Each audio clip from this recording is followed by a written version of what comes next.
of Alicia!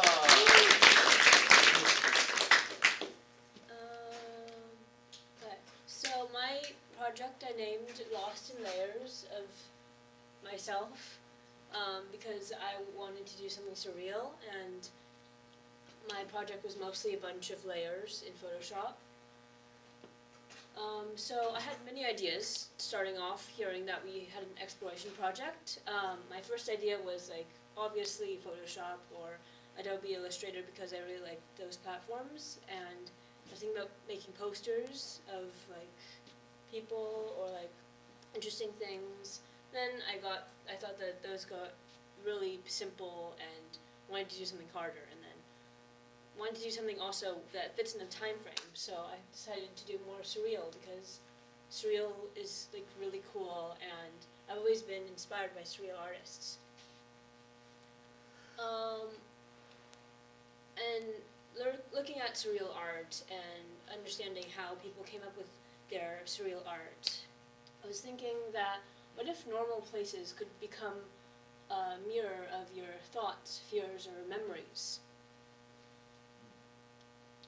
My surreal self-portrait project. Not what it looks like, but what it feels like. I don't want my surreal self-portrait to just look like something interesting or just look like I put something in it, but I want it to kind of feel like something.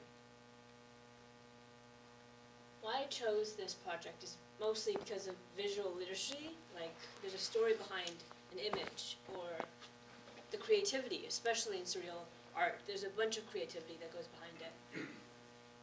So my first one I did was backrooms aesthetic. I was going through my pictures I had for photo blogs and realized I had this really cool picture from San Francisco Ice Cream Museum. Really fun. It looked very nostalgic and very old, and thought that would be really cool if I made it more mysterious. So I decided to have the idea.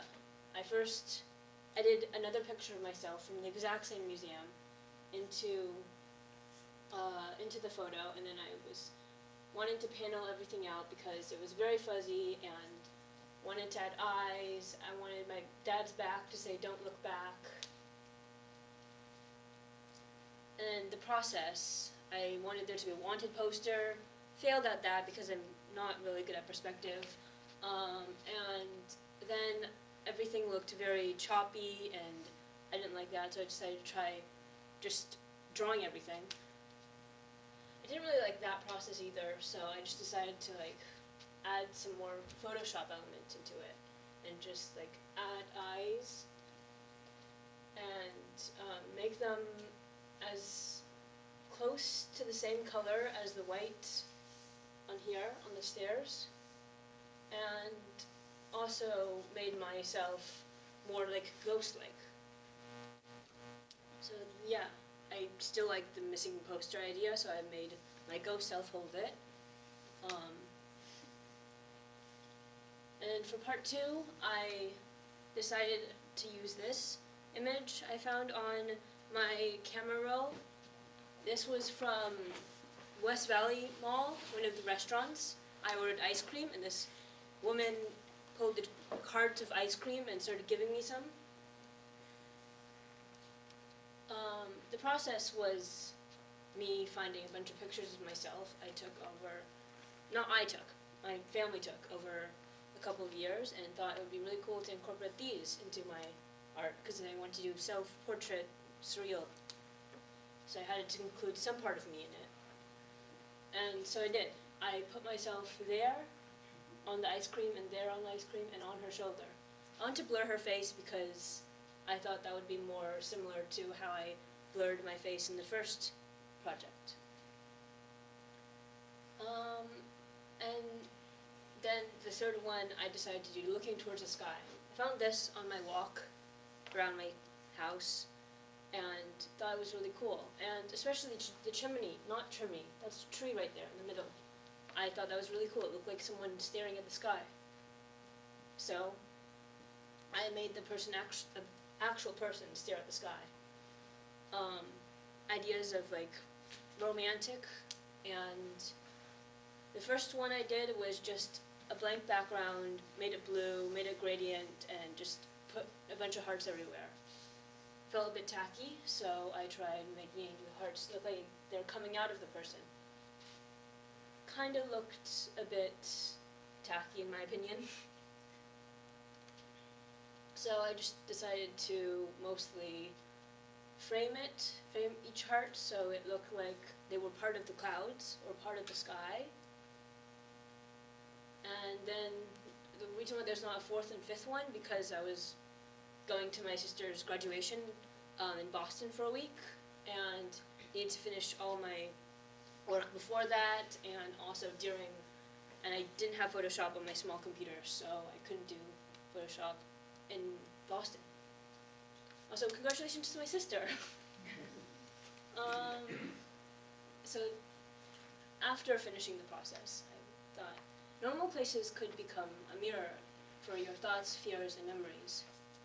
My memory of the ice cream museum was one of my fondest, and just seeing the woman bring an ice cream cart to our table and not just a hand of ice cream for a dessert was very interesting and very captivating. And then the last one, not really a self-portrait, but definitely put my thoughts and fears of obviously romance, and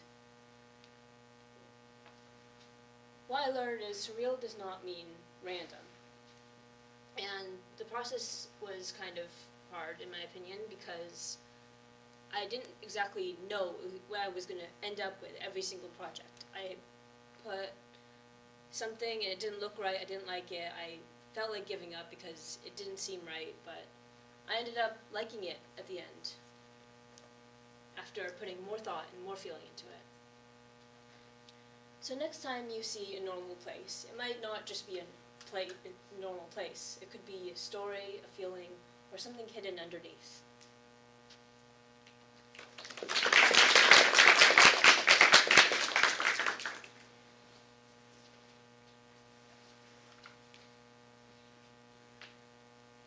Yes, Ms. B?